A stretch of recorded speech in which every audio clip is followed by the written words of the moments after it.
berbahagia bercakap ataupun juru acara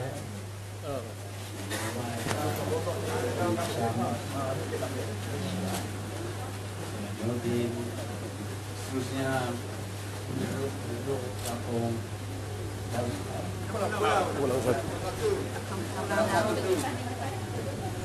tuan-tuan dan puan hadirin sekalian, Assalamualaikum warahmatullahi wabarakatuh. Sebelumnya saya gembira bila datang ke Kelantan. Semalam ada di sana untuk masuk ke hari kita. Kerana kita dapati di Kelantan ini mencerminkan kebolehan orang lain. Kita nak lihat bandar-bandar kita ada campuran kaum, bukan dikuasai oleh satu kaum saja. Kerana negara kita ini adalah negara berbilang kaum, tapi di sebelah pantai barat di sana kita tak nampak peniaga-peniaga Melayu dengan ramai.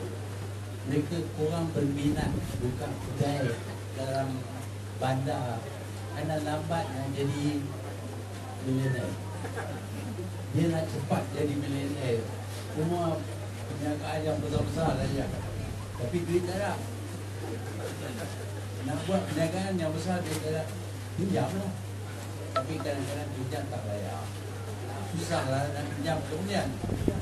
Jadi saya dapat lihat perbezaan antara pantai timur dengan pantai barat. Mungkin orang kata pantai barat lebih develop, tetapi develop pun peranan orang Melayu di pantai barat ini kurang berbanding dengan di pantai timur. Saya sepanjang jalan tadi saya perhati tengok signboard. Sama ada signboard tu ada tulis Jawi atau tidak, sama ada nama-nama tu nama Melayu atau tidak. Dan saya gembira kerana ternampak banyak kedai-kedai yang dimiliki oleh orang lain. Inilah yang kita ingin lihat. Sebenarnya orang Melayu ini mempunyai banyak kebolehan. Soalnya sama ada nak buat ataupun tidak. Yalah, kalau kita ada kebolehan, kita boleh belajar macam mana nak berniaga. Ini bukan satu perkara yang susah. Tapi kalau kita tak nak buat, kita tak boleh buat. Apapun yang kita buat, kalau kita buat berkali-kali, semakin lama, semakin cekap.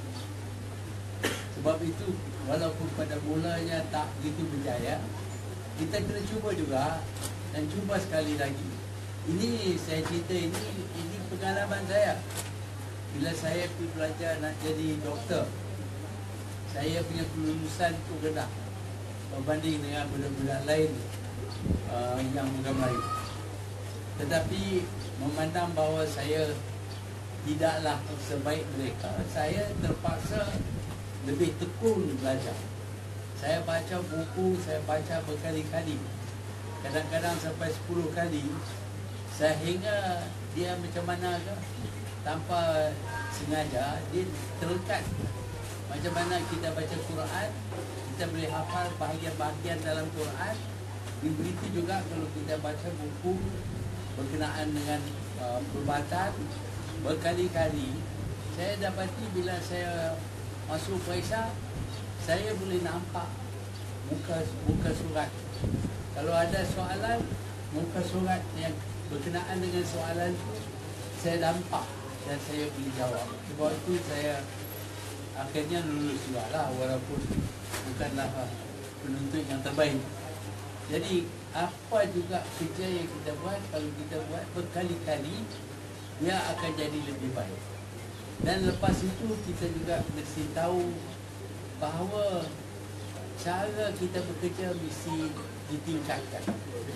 Kalau kita dahulu apa yang kita buat keluar, kita jual dalam kampung saja, dan tak perlu banyak. Walaupun permintaan ada, kita tak perlu banyak pasar-pasaran kecil. Bila kita ada jalan, bila kita kereta api umpamanya, pasaran kita menjadi lebih besar. Bila pasaran kita jadi lebih besar, cara kita buat barang-barang kita itu mesti ditingkatkan supaya kita boleh keluar lebih banyak. Ini cerita pembuat kereta Henry Ford. Dia dulu buat satu kereta, satu pasang semua buat sama. Tak boleh nak penuhi permintaan pasaran. Sebab tu dia cipta cara mass production. Dan di sini saya lihat, kalau dulu kacau dengan tangan, dua ini, kalau dulu duk kayu dengan apa nama kayu pengayuh, kita tak boleh keluar banyak. Tetapi bila kita perkenalkan sedikit mesin, bukan mesin yang terlalu kompleks dengan komputer apa semua, sedikit mesin saja kita boleh keluar lebih banyak. Dan kita baru boleh memenuhi pasaran yang sering meluas. Pasal dalam bisnes dia ada phenomenal growth, pertumbuhan. Bisnes semakin lama semakin besar. Dan sama ada kita dapat manfaat daripada pembesaran pasaran bergantung kepada keupayaan kita mengeluar lebih banyak. Untuk mengeluar lebih banyak, cara-cara dulu tidak sesuai kerana tak boleh keluar lebih banyak. Kita kena buat cara-cara moden, guna mesin. Ini cuma mesin kacau saja. Kalau nak ikut cara yang cukup canggih pada zaman ini, kita boleh computerize semua itu. Semua ukuran apa, semua boleh computerize. Dan kita boleh keluar barangkali 10 kali ganda lebih banyak. Dan boleh memenuhi pasaran. Kerana pasaran kita sekarang ini dunia. Satu dunia ni jadi pasar kita. Dan saya jumpa dengan satu wanita, dia buat kek. Dia letak kek di kedai kopi. Dia letak kek di kedai dia. Tak laku. Tak banyak laku. Lepas itu dia dengar berkenaan dengan apa nama dia punya online marketing melalui komputer internet. Sekarang ni pelanggan dia 90,000. Daripada Malaysia sehingga ke Gulf State.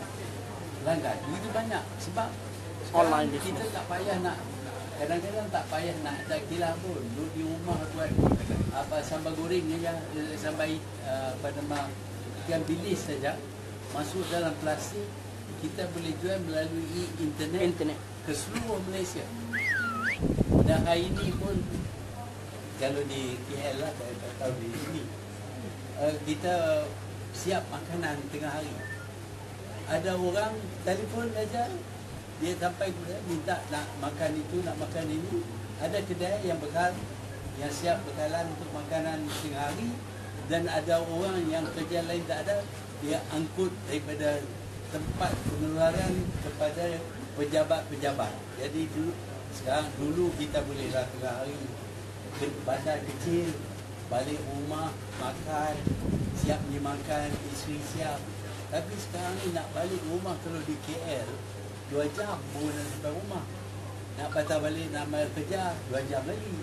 Jadi sebaliknya kalau kita telefon, kita nak makan nasi dagang hari ni, sekejap lagi dia bagi, habis-habis lama 1 jam sampai kerja. Jadilah ni pasaran sudah membesar. Apakah kita sudah faham tentang pasaran yang besar ini dan mengambil apa nama opportunity, peluang daripada pasaran yang membesar? Ini bukan saja apa nama dua-dua dengan sonde. Banyak lagi barang-barang. Makanan orang Melayu ini cukup banyak dan ada yang kuih-kuih yang boleh simpan lama. Tetapi satu perkara yang kita harus ingat ialah packing. Macam mana kita bungkus. Bungkusan ini mesti lebih elok. Bagi orang Jepun, dia punya bungkus lebih mahal daripada benda dalam. Isi dalam. Isi dalam. Jadi itu cukup menarik. Orang tak tanya ni bungkus ni mahal. Dia nampak cantik, dia beli. Itu cara Jepun. Dia tunjuk dia punya bungkusan. Saya biasa bawa 3 orang wanita Jepun untuk ajar orang kita macam mana nak bungkus, nak lipat pun Ada cara. ada cara. Ini memang kita boleh tiru daripada orang yang kaya. Kita jangan tiru daripada orang yang gagal. Jadi peluang saya nampak sekarang untuk banyak. Kalau kita ingin saja, kalau bergantung kepada kemauan kita, kebolehan ada.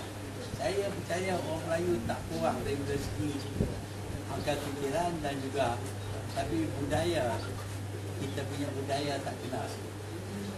Kalau nak berjaya, mesti rajin. Kalau nak berjaya, mesti ada amanah. Kalau nak berjaya, jangan kita kecoh. Jangan nak bagi betul lebih, kita buah. Itu dilarang dalam Quran pun disebut. Jangan kita, bila kita timbang, kena timbang betul-betul. Kita tak boleh tipu. Bila kita sudah dapat dikenali sebagai orang yang tak tipu, perniagaan kita pun cukup baik. Kalau kita pergi hutang di bank, lepas tu kita gagal, kita tak bayar duit dah. Lagi sekali nak hutang tak bagi. Bukan saja orang itu tak dapat, orang lain pun tak dapat. Saya dulu ada sepi tanah kecil lah untuk tanam padi. Saya tak nak tanam padi, itu saya tak perlu keuntungan daripada tanam padi ni. Ada 2 orang yang kita tanam padi ni, satu Melayu, satu Cina. Saya bagi tahu kepada kedua-dua ni, tak payahlah nak bagi apa pun kepada saya. Apa you keluar, you ambil. Tapi kita tengok perbezaan. Penanam padi yang Melayu ni tak ada tanggung jawab. Tanam padi yang Cina, tiap tahun dia hantar beras kepada saya. Lalu tak beras, dia hantarlah juga hadiah itu.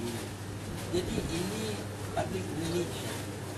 Kita kena kenal orang. Bila kita kenal pelanggan, kita layan dia dengan baik, InsyaAllah dia akan jadi pelanggan seumur hidup. Jadi benda-benda macam ni boleh menolong kita menjayakan industri kita. Saya harap perusahaan di sini satu hari akan dikomputerais. InsyaAllah. Kita kena, untuk ini kita kena pandai cara mengurus wang. Wang yang kita dapati dan semuanya untung. Kita ada kos kita. Untung kita tu tiap kali untung, sebahagian mesti simpan untuk nak besarkan perniagaan. Kalau kita pandai urus keuangan, InsyaAllah kita akan jadi orang yang berjaya. Jadi saya tak naklah masuk dalam bidang politik, tapi yang penting ialah negara kita ini aman dan kita dapat bantuan daripada kerajaan sedikit sebanyak, mempermudahkan usaha kita, mengembangkan usaha kita. Jangan ada terlalu banyak birokrasi. Kali tak kacau lah. Bila orang minta suruh bagi keluar permit, permit tu free. Ini ada nak jual permit lah, macam-macam. Dia lewat-lewat kan. Bila lewat terlalu sangat, orang pun lah sikit. Dia tahu kata kalau lewat, orang akan hulur, dia sengaja lewat. Inilah yang menyebabkan masyarakat tak maju. Jadi semua ini kita boleh buat. Saya percaya orang Melayu tak kurang daripada apa sekalipun. Sebab itu bila ada orang nak mendaki gunung Everest, saya suruh pergi. Sejuk amat. Orang putih dia biasa dengan sejuk, negeri dia sejuk. Ini orang daripada negeri panas ini pun boleh juga sampai ke puncak. Orang ada satu orang dia nak belayar seorang-seorang keliling dunia. Main kacau saya tu. Tak berhenti. Minta duit nak buat dia punya sailing ship. Bukan murah, mahal. Tapi akhirnya adalah orang, saya tak ada duit. Walaupun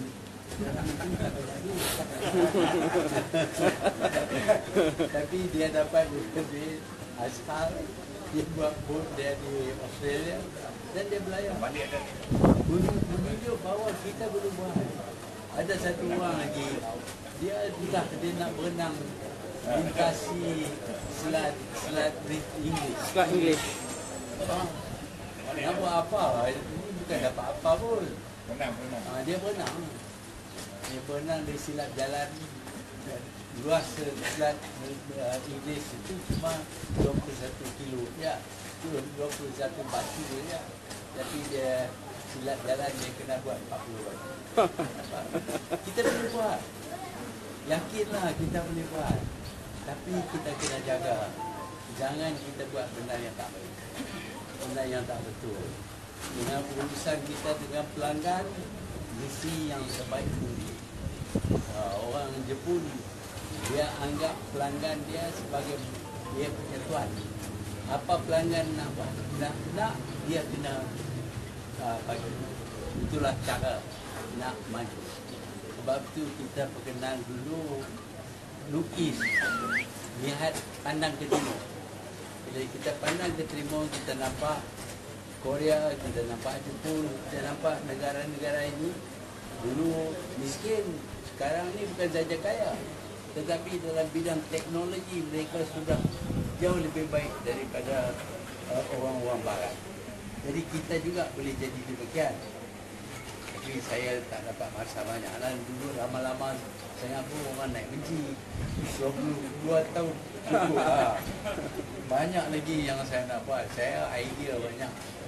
Tapi kalau dulu lama-lama orang naik benci, saya kata elok berhentilah. Mak saya pesan, kata kalau pergi rumah kawan, jangan duduk lama-lama sangat. Pasal orang tu nak ada kerja lain. Jadi kita duduk tu ganggu dia. Saya pun ingat yang itu selalu jangan duduk lama. Never overstay your job. Jadi itu cara-cara kita ada hubungan dengan kawan-kawan lah. Jadi saya berdoa supaya industri dodoi ini dan industri Serunding daging lembu dan ayam akan berkembang besar menjadi satu industri gergasi, ditambah dengan banyak lagi industri makanan saja dah banyak. Saya harap di sini akan ada usaha untuk pada mulanya buat di rumah, jual melalui internet, online on internet. InsyaAllah dia akan tumbuh, dia akan jadi besar sehingga kalau kita berhajat nak jadi millionaire, tu miskin akhirnya jadi millionaire. InsyaAllah. Orang buat pupuk pun dah jadi millionaire. Orang buat tudung muka, tudung kepala pun dah jadi millionaire. Apa sebab kita tak boleh jual kuih tak jadi millionaire? Saya terima kasihlah kepada memberi peluang kepada saya. Saya lagi bukan dalam lah. Tapi minat untuk nak tengok kemajuan tu, kemajuan Melayu tu umpamanya masih ada. Dan setakat yang saya boleh buat, saya akan lakukan. Sekian.